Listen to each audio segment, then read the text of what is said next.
And now, from the CFTK-TV studios, this is Open Connection with your host, Robert Pictou. Welcome to Open Connection. I'm your host, Robert Pictou. Our show today comes to you from the traditional and unceded territory of the Tsimshian people. Active listening is a communication technique where the listener is fully engaged and focused on the speaker, seeking to understand their message and intent rather than just waiting to respond. We begin today's Open Connection of Nation to Nations panel discussion with Maynard Angus. Economic resilience, I think most of our minds go to the kind of the dollars, right? Like the infrastructure and all that's required to have a resilient economy. But I talked about yesterday about a human side of what we do, right? Don't forget the human beings. This was, I was taking notes yesterday and I was just listening to some of the conversation that I've been hearing and some of the panels and some of the speakers and even some of the conversations that were happening amongst you.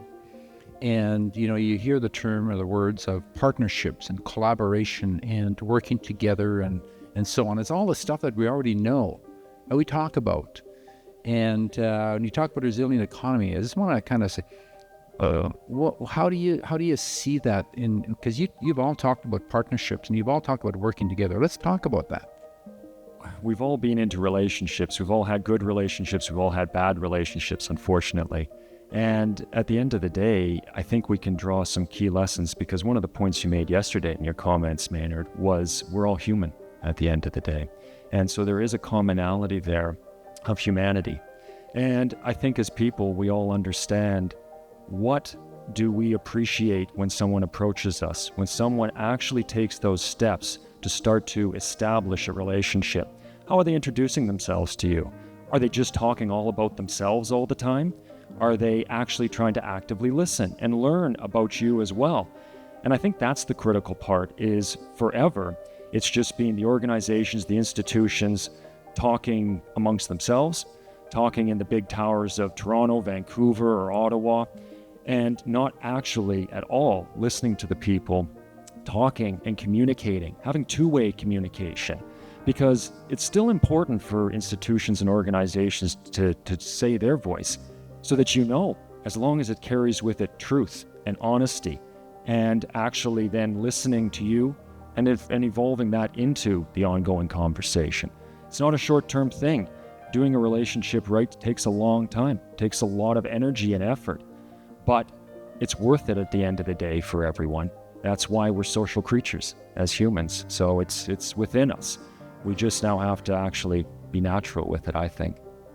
And we can talk about, supply chain and procurement. Local and Indigenous procurement is an area where I'm really focused on in how to distribute the value generated by mine. But I think before we even get there, I'll double down on my last comment about just defining what resilience means. And a recent interaction comes to mind with Newmont, where Newmont had set up the COVID Economic Resilience Fund. We're a large company. We operate in 9 countries around the world. And there was somebody at corporate down in Denver who was managing this fund. And earlier this year, I reached out to that individual because we needed to draw down that fund. And I said, hey, listen, I think we should use some of that funding to support women's and family shelters across the communities that host our operations within Canada. And the question I got back was, well, that's not economic resilience. And I thought, well, sure it is. And they said, what do you mean? And I said, well, think about it this way. If somebody's living in an uncertain, precarious, maybe even unsafe living situation, that affects their whole life.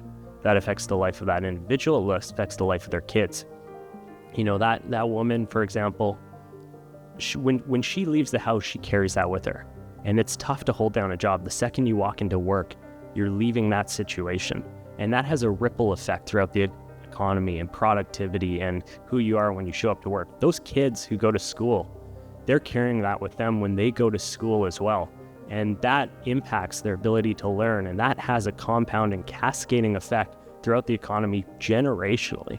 And so I made the case, and she, to her credit, really understood it. And she got it and said, I fully see now how that socioeconomic lens is so important, and the social side is actually more important than the economic side when it comes to socioeconomic resilience. So just an example about, I think if you're working for a non-First Nations government or you're working for a company, it's incumbent of us after leaving here today to take that perspective back to our companies and help people understand what it means to work within a host community, work with the host community, and really be that meaningful, sincere, genuine partner.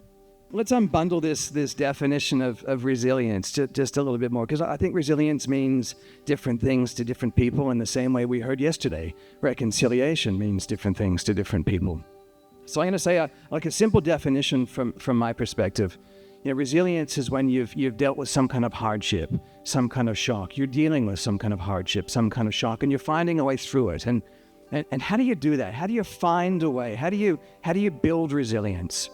And my view, and this is just my view, and by all means, folks might have a different perspective. My view is that to be resilient, you need to understand, you need to have some kind of North Star that's guiding you. You're moving from somewhere that's less good to somewhere that's better. There's a light at the end of the tunnel. There's a vision. We heard the word hope expressed yesterday. It's some combination of those factors where you say, I want to be in a better place. I'm going to move towards that better place. And so what I would encourage folks to think about, and this is maybe one of your takeaways, is to say, if you want to be more resilient, personally, professionally, and with industry and the economy, there has to be a vision, there has to be some clarity of where you're trying to go. Open Connection will be right back after these messages. And now, from the CFTK-TV studios, this is Open Connection with your host, Robert Pictou. Thank you for staying with us. Understanding the four main types of team building activities, communications focused, trust building, problem solving, and decision making is crucial for cultivating a cohesive and high performing team. Let us return the conversation with Maynard. I think about the economy of this area because I live here, and I know some of you are from outside of some of you from Alberta. But when you look at Western Canada, and even you got the oil and gas industries, and just the amount of dollars that are put into the coffers of the federal government, and then you look at the resources that have been extracted from this whole area, and where that's gone, and the money that's gone to government, but what has come back to us, and Kayvon, you talk about kind of the social side of things and so on. I don't want to get hung up on this too much, but it's still kind of, because I know most of you that are here, and I understand the challenges of what we've all gone through, whether it's personally, or whether it's with the organization we are with, or the company we are with, or with the community we live in. The challenges are people, right? The old saying is, where there are people, there are problems, right? So we think about a resilient economy. I think it's important. I know it's important, and you all know this as well, is that, partnerships, and again, I'll go back to these words of collaboration and working together. We know that, or do we really know that? So I'm working with a group of individuals that are engineers, and they're very well, they're informed, they're educated, and they are experienced. And my task is to take a group of individuals that are well educated, a lot of experience, very well informed of what they do and so on, but they're just having challenges as a team. And you say, well, I'm on a team, a rowing team. And I said, okay, let's not use that word too loosely, because are you really on a team? If you're on a rowing team and you don't find out whether you are a team until you actually hop in that boat and start rowing together, that is when you discover that you're a team. So when you think about corporations or corporate Canada, or the corporate culture and the Indigenous culture, and how we're trying to come together and work together as a team and make it work, the conversations that happen in the boardroom or in the council chambers is great. You sign agreements and you say, okay, we're working, we got a JV, things are going great. But the challenge is that there's two different cultures. You got oil and you got water, and you're trying to mix them together and they're just not mixing. And so we don't talk about that enough. And a friend of mine said to me years ago, he says, what you're not up on, you're down on. And so when you think about that and think about the element of the people side, I want to go to you, David, and I know this because in working with P&G and the work that you guys have done, how you guys have worked and partnered and done what you need to do through the work of Ryan, who's been kind of this rock star around this relationship building that you guys are trying to do, and how that's working for you. I mean, there's been some challenges. Like we talked about the challenges that P&G's had, but also the successes. Yeah, well, thank you, man. And I really like your analogy about rowing and that you want folks to be pulling in the boat together. And perhaps I can build on that analogy with a rope analogy. And if you've ever tried to push rope, it doesn't work so well. But if you're pulling on the rope, recognize that there's going to be natural tension. So the way that I like to think of relationships, and relationships are absolutely a journey, not a destination, that within those relationships, there's going to be some natural tension. And tension is good. You want to keep tension on the rope. It's okay if folks are pulling in different directions as long as you're still pulling in the same general direction, yeah? But if folks are on opposite sides of the table and one side's pulling and the other side's pulling back, all that rope does is kind of move back and forth over the same line, and it really doesn't create any progress. So building those relationships, spending the time to build those relationships, recognizing that relationships are based on trust. They're based on respect. And relationships will only move at the speed of trust. That is absolutely essential. Open Connection will be right back after these messages. And now, from the CFTK-TV studios, this is Open Connection with your host, Robert Pictou. Welcome back to Open Connection. A cultural lens refers to a perspective through which individuals interpret the world, shaped by their cultural background, values, and beliefs. It is essentially a filter that influences how people perceive events, behaviors, and interactions, shaping their judgments and understanding of the world around them. Let us return the conversation with Kayvon Hurdy. Could I touch on culture? Sure. For a second. I just think it's such an important message in this conversation. And I, as I mentioned, I'm a first-generation Canadian. I grew up straddling two cultures.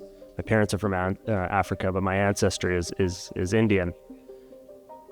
And I think if you take a cultural lens to this and you start with cultural values, and at the very least, you try to understand each other's cultural values and maybe align cultural values, everything else falls in place. That's the starting point. And culture can be really fun, actually. Even just last night, I met some folks from Wet'suwet'en and sat down at the table, and somebody said, "Oh, this is the meeting of cross-Indian affairs." And we had a good chat. And culture can be fun, and when you start as that as the starting point for the conversation, everything else falls in place because you start to understand each other and you start to actually create a shared vision together. And when you create a shared vision together, that can really de-risk a project. I speak to a lot of folks in the finance industry, and I ask them, what do you think the biggest risk for a mining project in Canada is these days? And they all say the same thing: commodity volatility. And I go, you're so wrong. It's reaching free, prior, informed consent with a nation, because nations hold the power, and we have a statutory duty as companies, and government has a statutory duty to seek free, prior, and informed consent. And how do you do that without creating a shared vision from the outset? And if you can create a shared vision from the outset, everybody has buy-in and is vested in the success of that project, and that's how you lead to a successful outcome, and it starts with culture. Just very quickly before the Q&A, I think it's also important for those of us who are working in these types of roles, building relationships with nations, with communities, that we're also building those relationships internally, making sure that those from our executive teams on down throughout the organization in all roles are understanding not just the work we're doing, but what we're listening and learning, and then reflecting that back in throughout our colleagues so that they're aware, so that when those decisions come down, because we're not the ones making the decisions at the final day on the funding or on the main projects, the executive team are. And so those people have to have a sufficient awareness level so that they're actually capable of making these decisions. And so that's also in some ways incumbent on us to make sure that those steps are taken forward, so that not just We are partners building a relationship. Our entire organization, all the people are building that relationship and know how to. My name is Robert Morgan, and I'm the Presbyterian Chair of the Council of Elders for Nisga'a government. I enjoyed your discussion, listening to it. Some of you are living what you're talking about. You haven't used that word. You're talking about knowing, but you're not talking about doing. And when you're living it, you're doing it. And I haven't heard that word yet in this conference. The living part, the doing part. I just wanted to offer that. Thank you. Thank you very much, sir, for that comment about doing. I think that's so important. Recently, I was up in Tahltan territory doing some work, and I decided to drop into the Iskut Band Council office. And Chief Kwok was gracious enough to give me an hour of her time. A little surprised to see me because I dropped in unannounced, but she appreciated the gesture. And we had a conversation, and that conversation, she explained to me that earlier this year, 3 houses had burnt down in Iskut from an electrical fire. And that the devastating impact that it had on the community and how that had displaced and disrupted families.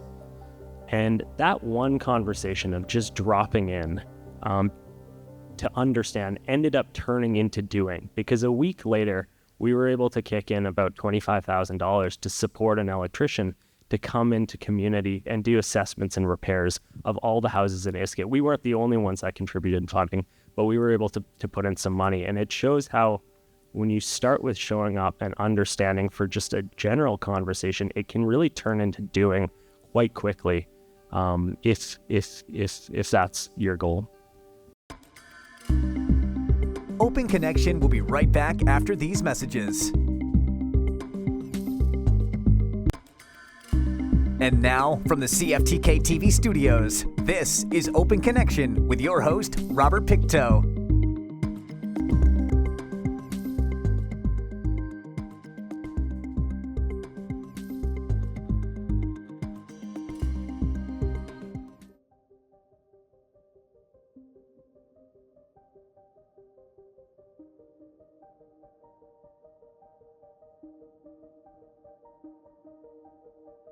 According to the Amnesty International website, Indigenous people face eviction from their ancestral lands they have inhabited for generations, as well as restricted access to education, healthcare, and housing.